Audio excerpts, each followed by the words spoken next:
ganito kalaki ang fandom ng JM Fiang.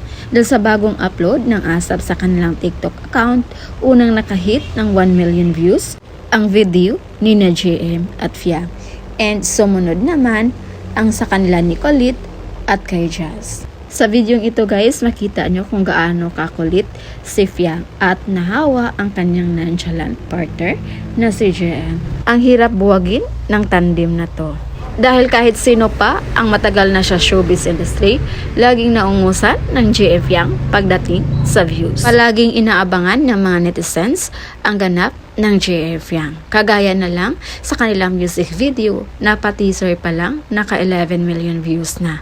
So paano pa kaya guys pag i-launch na ang music video na yon? Kaya napakaswerte ng Asia Songbird na si Regine Velasquez na JM Fiang ang gumanap sa kanyang music video dahil for sure mag-hit yan ng ilang millions. Dahil ngayon pa lang, halos hindi na matulog ang mga netizens sa kakaantay kung kailan ilabas ang music video na yon.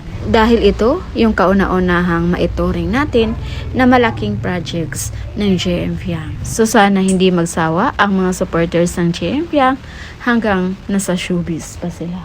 So yun muna yung pa-update natin guys. And again, this is Venus TV. Thank you for watching. Am I really there?